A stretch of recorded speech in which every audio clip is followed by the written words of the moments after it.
You must attack life or life is going to attack you. It is not enough to be an average man anymore.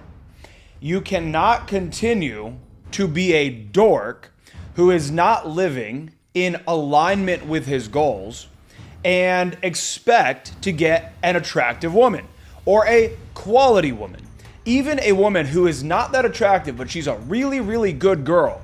She's going to see the way that you live, the way that you behave, the way that you act in social settings, and she is going to be turned off by you.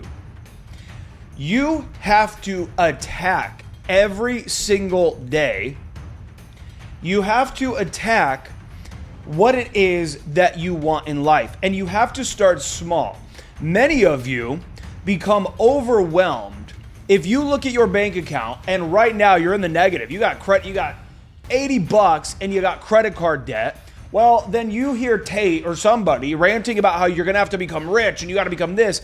And that mountain seems so high that you don't even begin to take the first steps up the foothills of the mountain. So if you get anything from this video, it is that I want you to take the first steps up the foothills of the mountain, because those first steps are not difficult, but there's a lot of progress there. And the mountain will get more treacherous. The mountain will get more difficult as you scale it. But to start is not that difficult. So number one here, I want to start with this. Number one, you cannot have any excess body fat. You cannot be fat. I don't care if you're a scrawny guy. I don't care if you're jacked. I don't care what your fucking toned level is. You cannot have excess body fat. This is basically a barrier to entry. Think about the first cars ever. The first cars ever were complete shit. Right now, it wouldn't even get you, like, you'd barely even be able to get from point A to point B in town. But if you had one of the first cars ever, back when nobody had cars, it was like, holy shit, this is crazy, right? And now, like, you were rich. You were that dude. If you were driving one of the first cars, all the chicks in town would be looking at you like, oh my God, he has a car. This is crazy. They'd probably weep. They'd weep at your presence and your aura. And now that car is shit. And so it used to be that, yeah, you could probably be a bit chubby. You could probably be a bit fat and get away with it. Still find yourself a good girl in town. Not anymore. You cannot have excess body fat at all. Number two, and as far as, I'll make separate videos on the excess body fat thing, but like, attack it. Attack the excess body fat. Do you even understand the basics of what your macros should be? Are you researching peptides? Oh, the peptide is kind of expensive, whatever. First of all, no, it's not. Second of all, what are you wasting money on right now? Look at what you are wasting money on. People that talk about how it's expensive to eat healthy and to lose weight, and oh, it would be really easy. Oh, it's easy for that celebrity because they have a private chef and this and that, whatever. Bro, it is more expensive to be fat and disgusting. You're eating out all the time. If you have excess body fat on you right now, you probably eat out all the time. And eating healthy from the grocery store and just being a little bit organized and understanding just how to make the meals and how to meal prep them, whatever, that's cheaper than being fat and eating out all the time. Hands down, it's cheaper.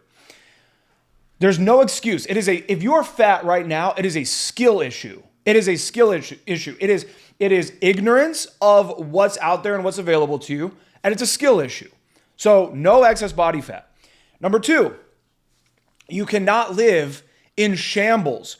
I know for a fucking fact that so many of you guys who are struggling with this mental thing, you can't get girls, I try to go out, I can't even get myself to go out, this and that, this and that. I know for a fact, I've spoken to thousands of you. I know you guys inside and fucking out. I know that your place ain't spotless. I know that when you wake up, you look around your dismantled bedroom and you live in a dismantled life.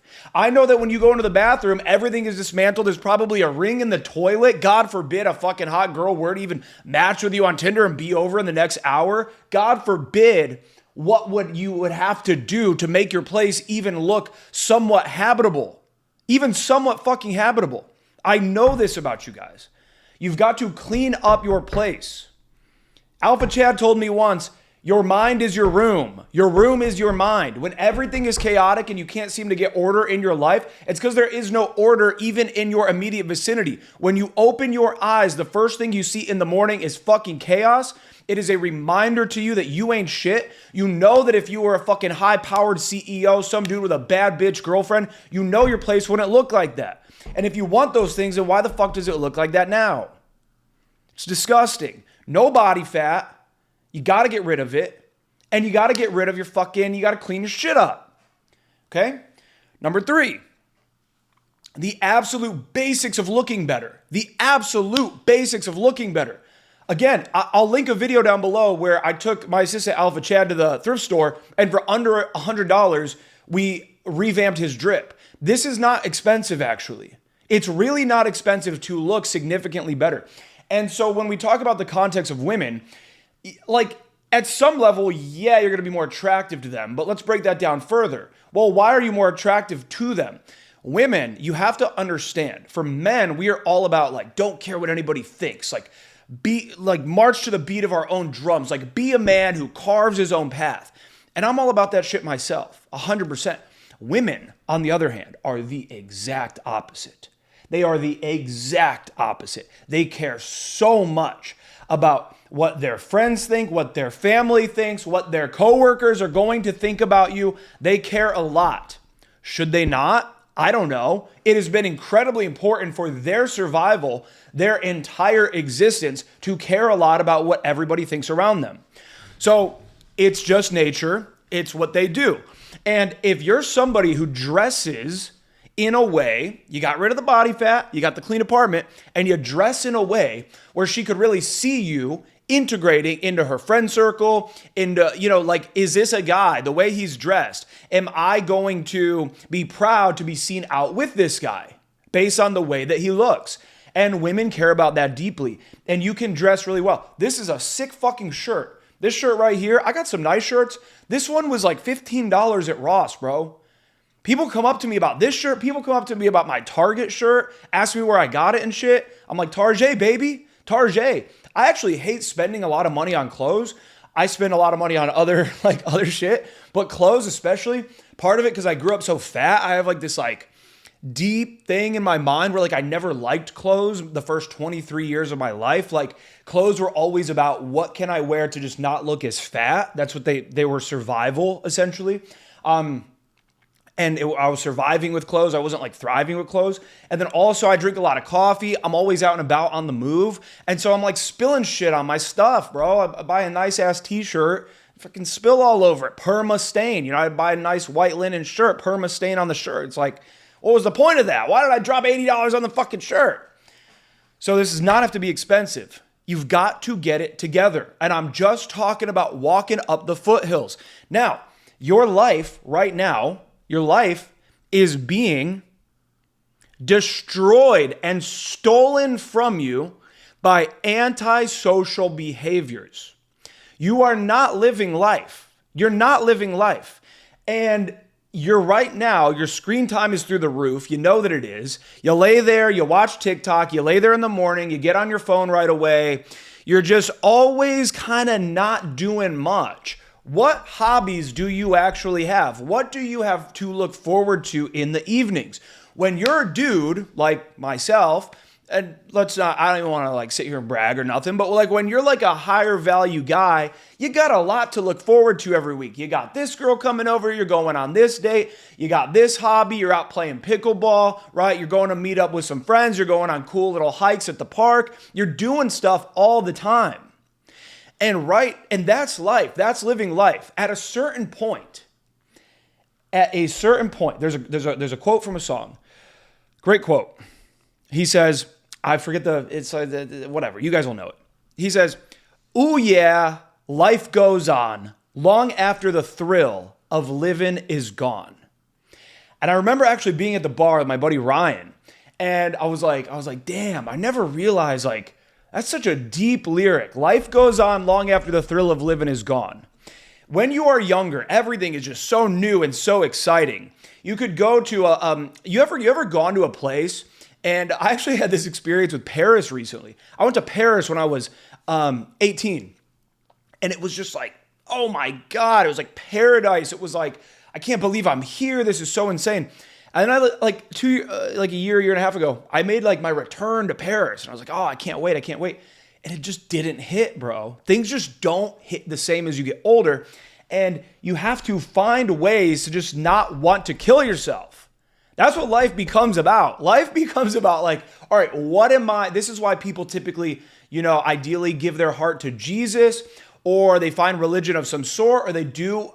It's why it's like so common really in natural progression to like, even if you've been like a crazy pimp your whole life, to gravitate more towards a family, because things just after a while, after many, many years on earth, they become kind of like, what am I still here for? What am I even doing this for? What's the point, right? I'm going to die anyway. You become existential. That's what a midlife crisis typically is.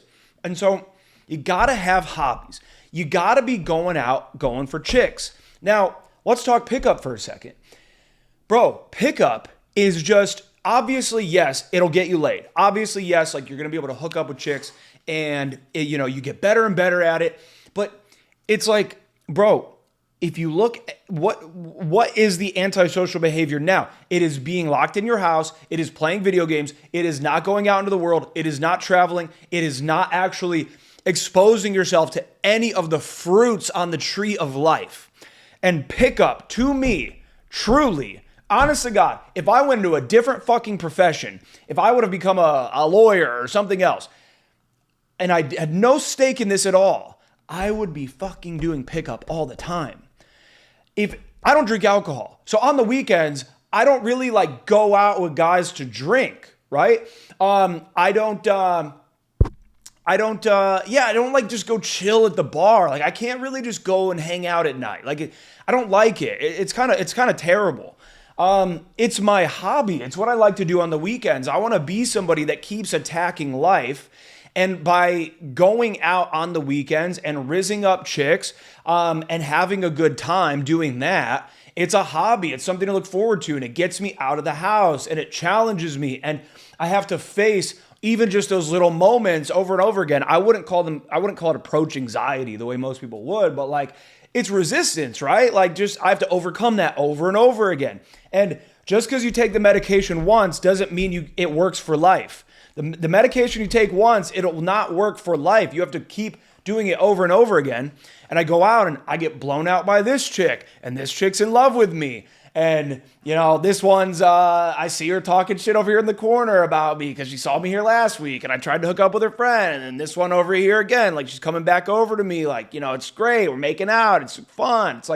It's just like, you're in life, man. Like you're out here like really living life. And right now you have the opportunity to go to a grocery store. I don't care what city you're in, bro. Look up the population of Mason, Ohio. I lived in Mason, Ohio for a few months. I got laid from the Kroger? Yes, from the Kroger at Mason. I was so broke at the time. And this is such a small population place, and I didn't have a car. Shout out to my buddy Aaron, who let me live with him for 3 months in this transitionary period. 2 months, something like that. I was so broke, I had to walk really far. I'm talking like 3 miles I would walk, maybe 2. I'd walk far as shit to the grocery store and then Uber home with all my groceries. And when I was there, I would rizz. And I had this chick, Hannah, who would be coming over and smashing on my air mattress, who I met at Kroger in Mason, Ohio. Look up the population. Don't talk to me about your small town. You have to be a man that makes shit happen. You look at the available moves to you on the chessboard, you think about what the moves are going to be, and you make the best move that you can. You have to be a guy. You have to be somebody where, are you the guy where if you were I always told Alpha Chad this all the time, like about him, I would say, bro, you're like a guy where if I set you out with 10 tasks, I just know they would get done. Are you the guy where if somebody sends you out to get 10 things accomplished, some easy, some difficult, are you the guy who's going to get them done? Are you going to get to the fucking place and somebody tells you, oh, sorry, I'm not really sure if we can help you with that. I'd have to look into it a bit more, whatever. And you just go, oh, okay, no problem. And now you're calling me and you're like, hey, I couldn't get the thing done, sorry. Or are you just somebody where like you think in that moment, okay, well, let me try a different place. Well, hey, look, I know you're saying that, but is there any way that you could actually call somebody who could actually help me more? Like, will you get the tasks done? Do you get things done? Right now, you probably don't. You have to get the tasks done. You have to make moves in life. You have to be attacking life. You have to be playing offense. You have to be driving the ball down the field. For anybody that doesn't watch US football, NFL, driving the ball down the field, it means like just play by play with brute force. You're getting 5 yards here, 4 yards here, 5 yards here, like boom, boom, boom. There's no majestic like Hail Mary pass. There's nothing crazy. You are just like against all odds, against all the defense. You're just like, I'm going to make it a little bit here, a little bit here, a little bit there until you're finally in the end zone. You guys have to drive the ball down the field. You have to assault fucking life every goddamn day, every fucking day. And when you're assaulting life every day, guess what? Yeah, you're going to have some off days. Okay, in my personal life, I don't schedule off days. I will sometimes because I woke up on a Saturday and I feel super motivated and great. I'll work. I'll work for 6 hours. I don't schedule an off day. I take an off day when I'm told like I kind of need it, like by my body or by my schedule. So I might have fucking a Tuesday and a Wednesday off, do absolutely nothing work related, and then I might work on Saturday and Sunday, whatever. But when you are attacking every day, then your off days, which right now it's like every day you have is an off day, then it's not that bad. So thank you guys very much for tuning into this video. I hope that you enjoyed it.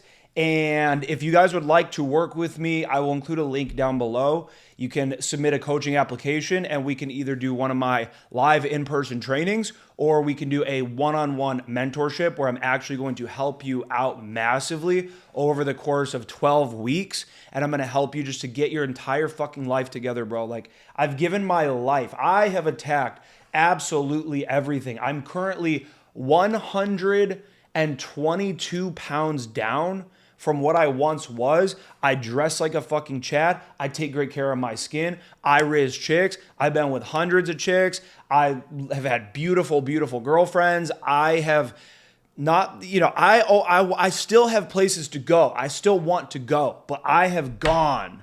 And I don't stop. I'm 35 years old. I have more energy, more drive, more passion, more focus than almost anybody I fucking know. So, thank you for tuning in. Talk to you soon.